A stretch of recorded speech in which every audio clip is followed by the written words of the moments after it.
வணக்கம் மக்களே, welcome back to நேற்று இன்று நாளை. இன்றைக்கி நம்ம சப்பாத்தி ரைஸுக்கான ஒரு சைட் டிஷ் ரெசிபி தான் பார்க்க போகிறோம்.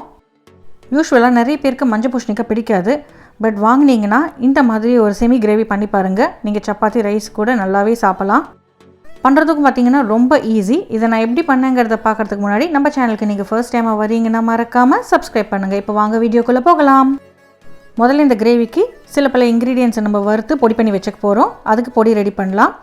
கடாயில் 1 டீஸ்பூன் எண்ணெய் சேர்த்துக்கோங்க. எண்ணெய் சூடானதும் 1 டீஸ்பூன் அளவுக்கு மல்லி, 1 டீஸ்பூன் ஜீரகம், 2 காஞ்ச மிளகாய், அதுக்கப்புறமா 3 டேபிள் ஸ்பூன் அளவுக்கு வறுத்த வேர்க்கடலை சேர்த்துட்டு நம்ம நல்லா ரோஸ்ட் பண்ணிக்க போகிறோம்.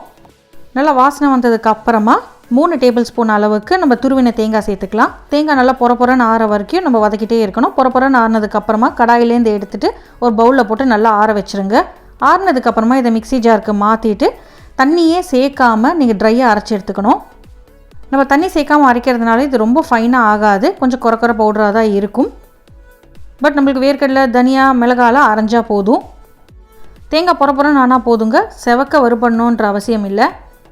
இந்த பொடி பார்த்தீங்கன்னா இந்த கிரேவிக்கு நல்ல ஒரு ஃப்ளேவர் கொடுக்கும்.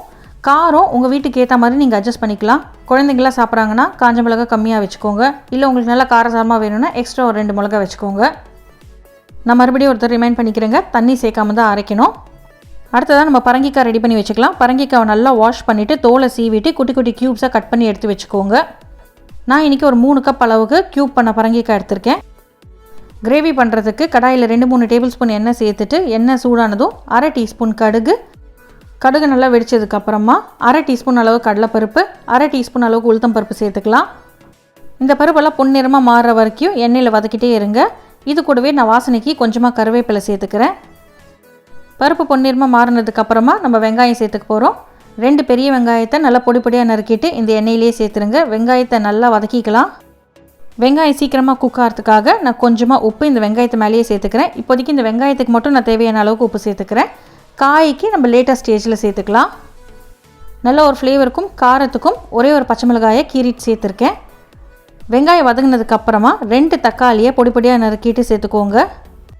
நல்லா கலந்து விட்டுருங்க. தக்காளி வேகணும். தக்காளி வெந்து குழையிற அளவுக்கு நம்ம சாட்டே பண்ணிகிட்டே இருக்கணும். இல்லைன்னா ஒரு மூடி போட்டு ஸ்லோ ஃப்ளேமில் விட்டுட்டிங்கன்னா உங்களுக்கு தக்காளி நல்லா வெந்து குழஞ்சிடும்.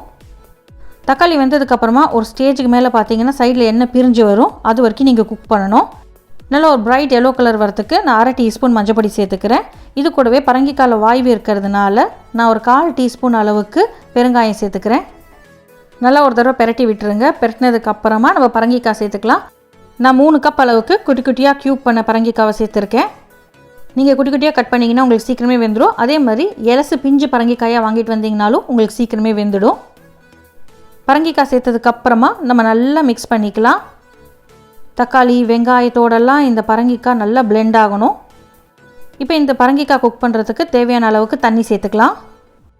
நம்ம இதை செமி கிரேவியாக பண்ண போகிறதுனால ரொம்ப தண்ணி சேர்க்க வேண்டாம். ஓரளவுக்கு பரங்கிக்காய் முழுகிற வரைக்கும் சேர்த்தா போதும். இப்போ நீங்கள் ஒரு மூடி போட்டுட்டு பரங்கிக்காய் சாஃப்ட் ஆகிற வரைக்கும் இதை குக் பண்ணிக்கோங்க. குக் ஆகிடுச்சான்னு செக் பண்ணுறதுக்காக ஒரு பீஸ் எடுத்து நசுக்கி பாருங்கள். உங்களுக்கு ஈஸியாக கையில் உடஞ்சதுன்னா குக் ஆகிடுதுன்னு அர்த்தம். உங்களுக்கு ஹார்ட்லி 5 மினிட்ஸ் தான் எடுக்கும் பிஞ்சு காயாக இருந்தால். மஞ்சள் பூசணிக்காய் குக் ஆனதுக்கப்புறமா நம்ம அரைச்சி வச்சோல்லையா அந்த பொடியை சேர்த்துக்கலாம். அரைச்ச எல்லா பொடியுமே சேர்த்துருங்க. பொடி சேர்த்ததுக்கப்புறம் நீங்கள் கலந்து விட்டிங்கன்னா உங்களுக்கு இன்னுமே நல்லா திக்காகிடும். இந்த ஸ்டேஜில் உங்களுக்கு கன்சிஸ்டன்சி அட்ஜஸ்ட் பண்ணோன்னா தேவையான அளவுக்கு கொஞ்சமாக தண்ணி சேர்த்துக்கோங்க. இப்போ இந்த பொடி சேர்த்துட்டு கலந்து விட்டுட்டு தேவையான அளவுக்கு உப்பை சேர்த்துட்டு ஒரு 2 to 3 மினிட்ஸ் நம்ம கொதிக்க விட்டுக்கலாம். ஏதாவது பச்சை வாசனை இருந்தாலுமே உங்களுக்கு போயிடும்.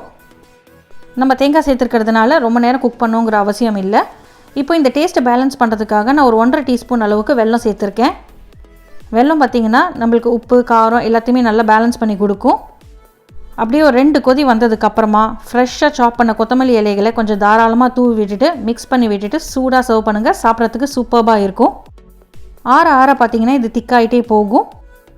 இந்த ரெசிபி உங்களுக்கு பிடிச்சிருந்தா நீங்களும் உங்கள் வீட்டில் ட்ரை பண்ணி பார்த்துட்டு எப்படி இருக்குங்கிறது கமெண்ட்ஸை சொல்லுங்கள். நம்ம சேனலுக்கு நீங்கள் ஃபர்ஸ்ட் டைமாக வரீங்கன்னா லைக் பண்ணுங்கள், ஷேர் பண்ணுங்கள், மறக்காமல் சப்ஸ்கிரைப் பண்ணுங்கள். இன்னொரு நல்ல வீடியோவோட உங்களை நான் நாளைக்கு சந்திக்கிறேன். Until then, take care. Bye bye.